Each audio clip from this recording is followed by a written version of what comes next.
Thank you very much for inviting me to the Einstein Forum again, and to this conference in particular. And I apologize that I cannot be there in person. And thank you especially to Susan Nyman for inviting me and to Dirk Moses for joining me on this panel. Today, I'll be speaking about Dirk Moses's book, The Problems of Genocide, Permanent Security, and the Language of Transgression, which came out this year, and not about his catechism article and some of what we just heard now. I did not choose to participate in that debate, but as you will see from what I'm about to talk about, there are connections. Dirk Moses has been writing on genocide now for close to 2 decades. He's the editor of and contributor to several important anthologies, including the Oxford Handbook on Genocide Studies. And he's a leading voice in the field. He has also served for years, together with me, as general editor of the Birkelund book series, War and Genocide, where we've published many books on many genocides, massacres, and war crimes. He's also the longtime editor of the influential Journal of Genocide Research. Moses, as I'm sure all of you know, has a penchant for triggering controversies. Most recently, his essay, The German Catechism, in the Swiss online magazine Geschichte der Gegenwart, unleashed a heated debate on the extent to which the German coming to terms with the Nazi past has created a defense mechanism that resists criticism of Israeli policies against Palestinians. His massive new book, The Problems of Genocide, is a far more concerted assault on what Moses believes are the conventions surrounding our understanding of the concept of genocide, its origins, implementation, and impact on legislating against, confronting, or indeed legitimizing mass violence. In the course of probing the entire edifice of international responses to atrocity, Moses turns his own field on its head.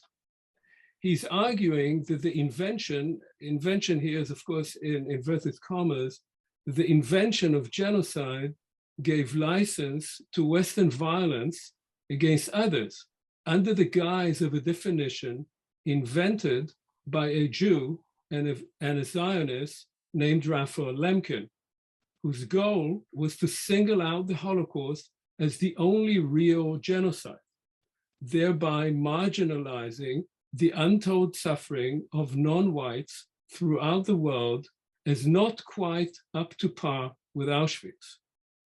In a certain sense, by publishing this book, Moses has pulled the rug from under his own feet. That is the field that he participated in originating. And the results, I find, are quite disturbing. Revisionism, as we just heard, is in the air these days. One might say that this is the second wave, a sort of return to the scene of the crime originally attempted in the mid-1980s. At that time, political philosopher and historian Ernst Nolte unleashed the Historikerstreit by arguing that the originator of Auschwitz was Bolshevism, and that the only difference between the Gulag and the Holocaust was the introduction of gas. Nolte was not alone. Joachim Fest, who had single-handedly brought back Hitler's architect and Minister of Armaments, Albert Speer, from the obscurity of the Spandau prison to the status of a West German celebrity, reminded his readers that the Holocaust was just one of many genocides, not least those carried out by the communists. A decade later, in 1998, celebrated German author, and I should say Wehrmacht veteran, and allegedly unknown to him Nazi Party member Martin Walser, declared upon receiving the Peace Prize of the German book trade that Auschwitz had become quote, a means of intimidation or moral bludgeon that can be employed on any occasion, and went on to question the motives of those holding up our disgrace. What men such as Nolte, Fest, and Walser had in common, despite their different political orientation, was that they were German patriots and perceived Auschwitz as a burden and an annoyance that had to be somehow removed, marginalized, or relativized. At the time, such pronouncements, along with the periodic revival of the old argument that Hitler's attack on the Soviet Union was merely a preventive war, met with vehement opposition. In recent years, 3 decades after the fall of communism, and in the wake of growing discontent with globalization, neoliberalism, and democracy, things appear set for a new, updated revisionism. This time, however, many of the terms and arguments that appeared unassailable in the 1980s are now up for grabs, while certain taboos, not least against anti-Jewish terminology, appear to be fraying. Additionally, the old political divide between right and left is becoming increasingly opaque, and the extremes on both sides move ever closer together. In some ways, the new revisionists are seeking an alternative between a defunct communism and a discredited capitalism, with troubling echoes of the interwar quest for a third path that led Europe to self-destruction. Some highlights of this new revisionism, coming from very different sides of the political divide, include Niall Ferguson's The Pity of War, published in 1998, which argued that had Britain not gone to war in 1914, the world would have been a better place, with Europe under imperial German rule and the British Empire intact. Timothy Snyder's Bloodlands of 2010, which presented Eastern Europe as the victim of the equally brutal Soviet and Nazi regimes, and Sean McMeekin's recent Stalin's War, which suggests that had the Western powers not allied themselves with Stalin, much blood and fortune would have been spared, with a Hitler-dominated Europe and Britain secure in its colonies. Now, Moses's book is the most recent installment in this revisionist backlash. The Problems of Genocide, sorry.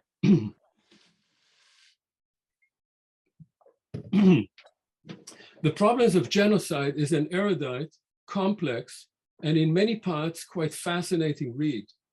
It ranges widely from the 16th century to the present, from imperialism and settler colonialism to World War II and the Vietnam War, from the Indian partition to the War of 1948 in Palestine, and more. It also critiques and often sets out to demolish a whole series of scholars and political thinkers, such as Raphael Lemkin and Hannah Arendt, and entire disciplines, such as Moses's own genocide studies, as well as Holocaust historiography. Its goal is to expose the Western democratic policies of what Moses calls permanent security as a continuation of imperialism and colonialism conducted under the guise of genocide prevention. At the core of the book is the argument that our understanding of genocide has been determined and warped by the Holocaust. If some Holocaust scholars refuse to see the Holocaust as one of a series of modern genocides, Moses argues that the Holocaust has come to be seen as the only true genocide, thereby relegating all other genocides to a secondary position. This is hardly a new argument. Indeed, in this sense, the book seems to be the most elaborate attempt to substantiate an assertion made by a group of genocide scholars for the last 2 decades.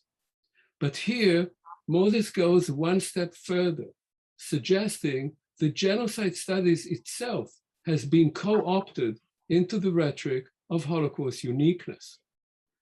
Now, why did this happen? The answer to this question lies at the heart of the problem of genocide, or the problems of genocide. Contrary to his earlier depiction of Raphael Lemkin as a Bundist, a member of the Bund party, here Moses takes up James Lafleur's well-documented argument that in the 1920s, the future inventor of genocide had strong Zionist sentiments.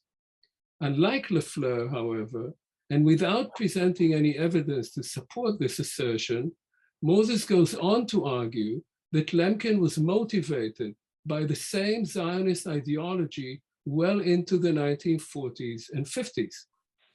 Indeed, for Moses, Lemkin's apparent abandonment of Zionism was a mere facade intended to conceal his real Jewish nationalist convictions.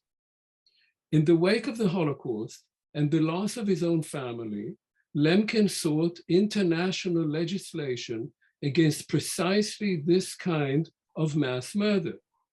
But since focusing on the Holocaust would not evoke sufficient empathy, he developed, this is Moses explaining it, he developed a concept that appeared to have universal application.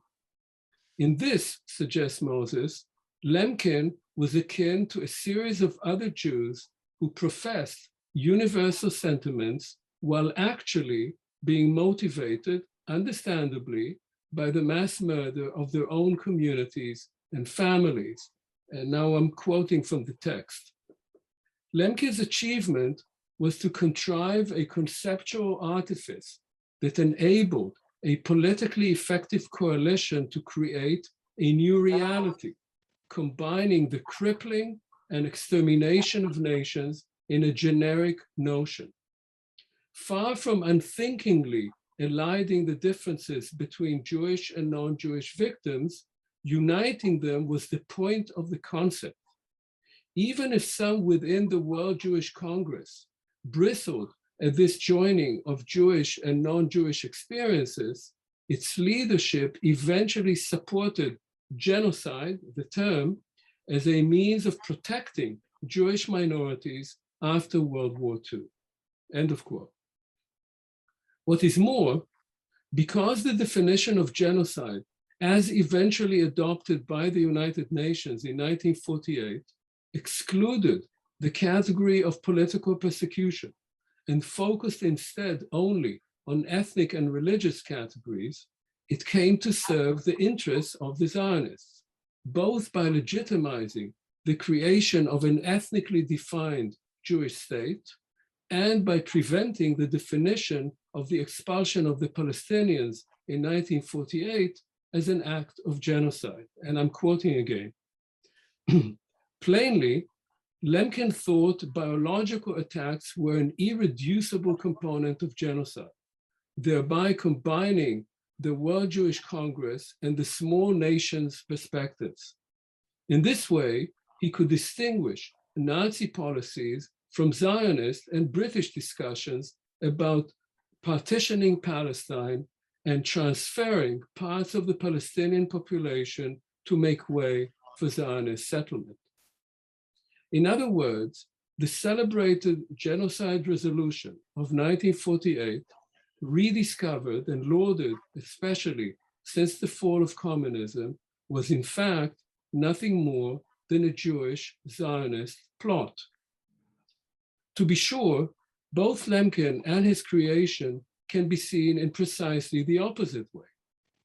Already scandalized by other mass crimes against such ethnic minorities as the Armenians in World War I, and deeply affected by the murder of the Jews and other groups targeted by the Nazis, Lemkin sought to internationally outlaw such policies, even if they were perceived as legal by perpetrator states.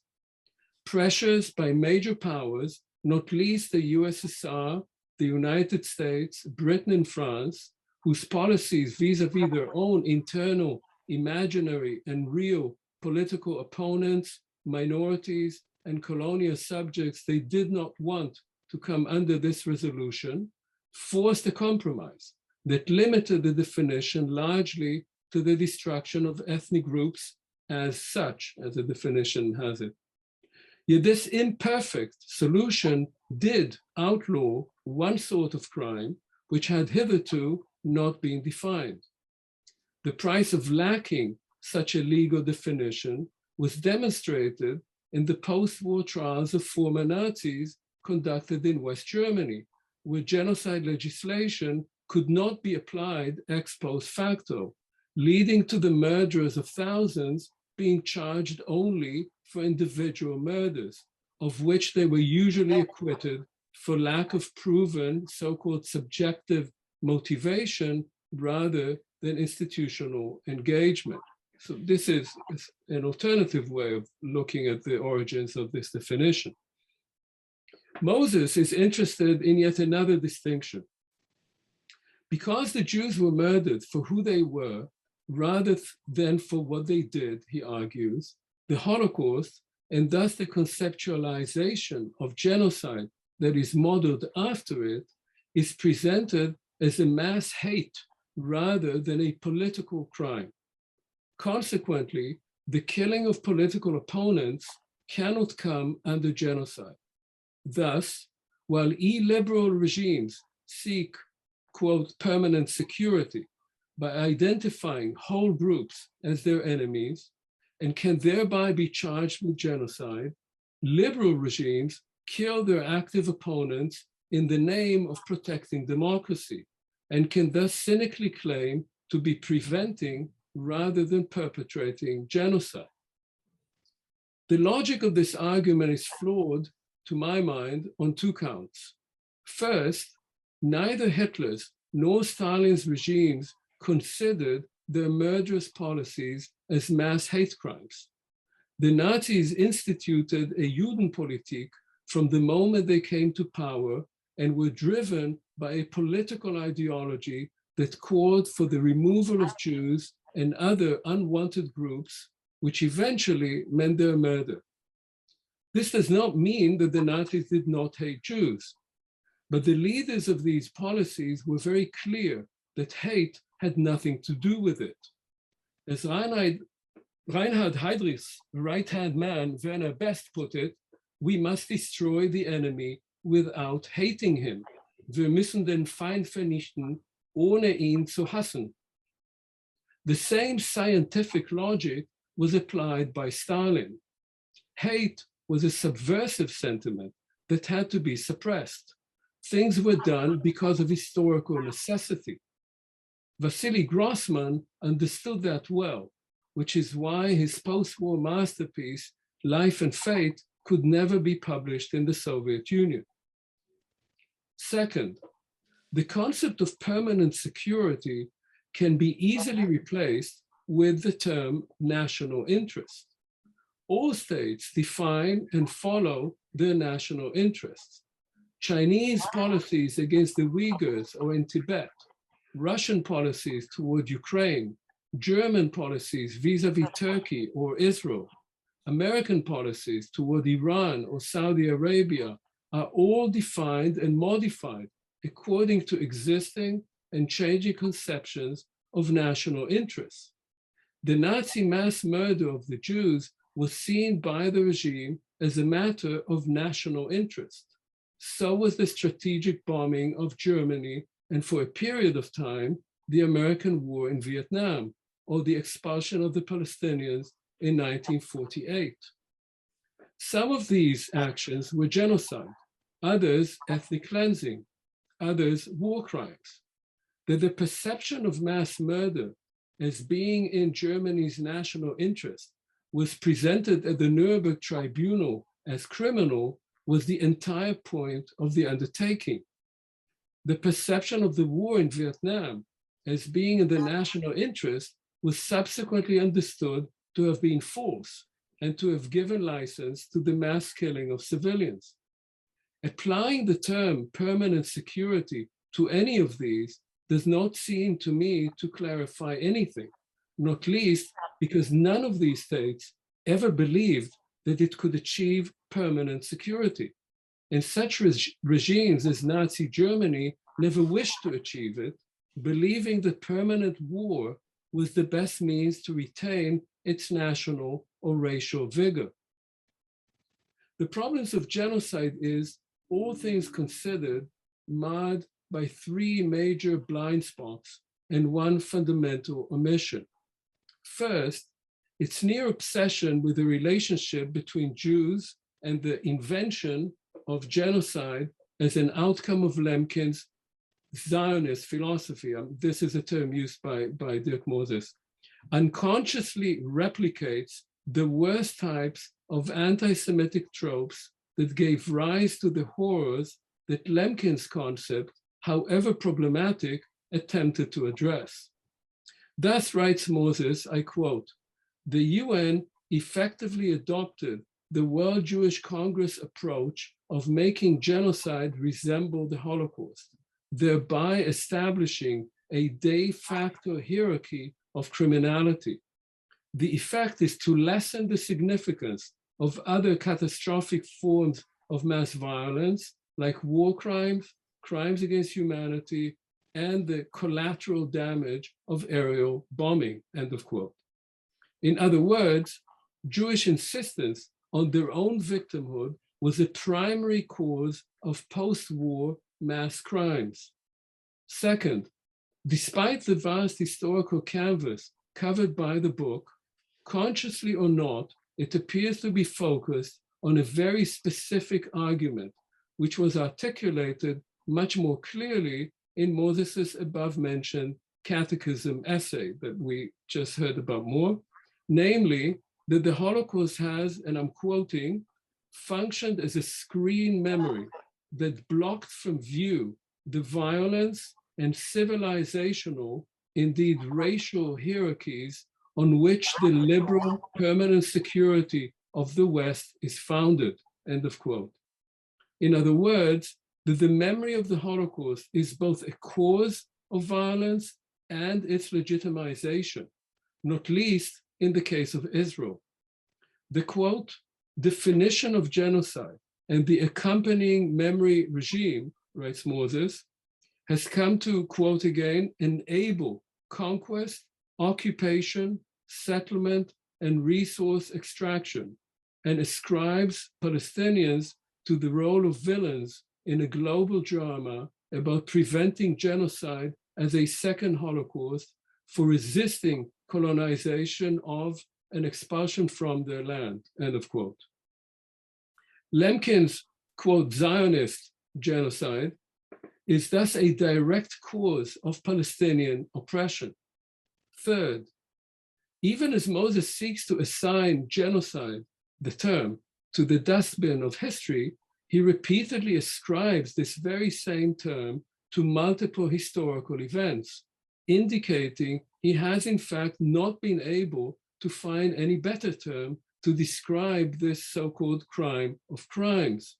Thus he refers, and I'm quoting, to colonialism as a subaltern genocide, genocidal violence in the Balkans, the notorious Tasmanian campaign as the most obvious case of systematic genocide in Australian history, the genocidal consequences for Ukrainian and Caucasian peasants of starvation driven by Stalin's policies in the 1920s, and the famine of 1931-33 as, quote, "a genocidal contrivance."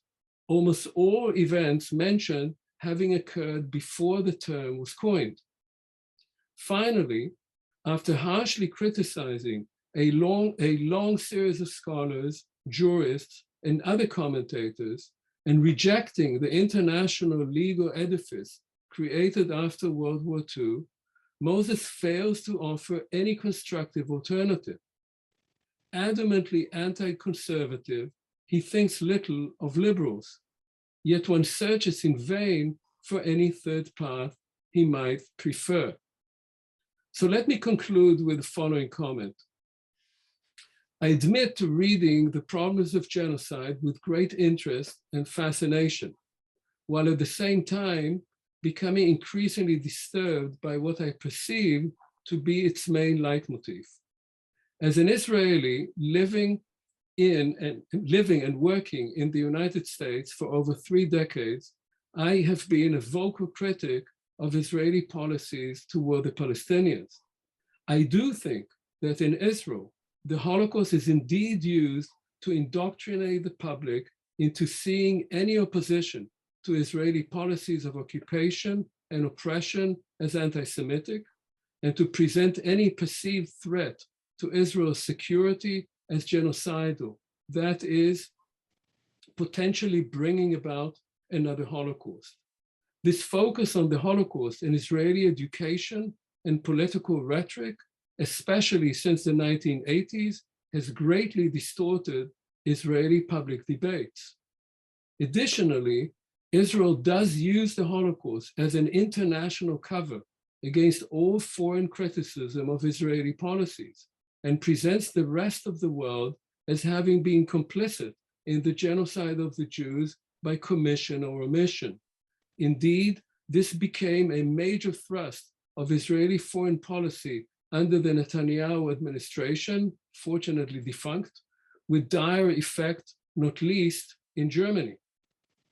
I will also make clear that for decades, I have opposed the idea of the uniqueness or singularity of the Holocaust and already attempted to contextualize it in books I published in 1996 and 2000.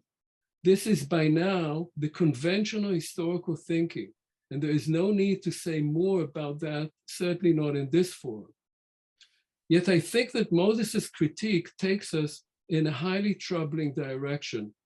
In his insistence on removing the Holocaust as an alleged obstacle to other genocides and crimes against humanity, he has concocted a tale of origins that links him to those he clearly does not wish to be associated with, presenting the invention of genocide as a cover for Zionism constructed by a group of Jews linked too easily with our current society's predilection for plots and conspiracies. Having spent so many years studying genocide and researching this book, I wish Moses had opted to make it more of a scholarly text rather than what it ultimately ended up being, an oversized political pamphlet appealing to some of the worst sentiments of our era. Thank you.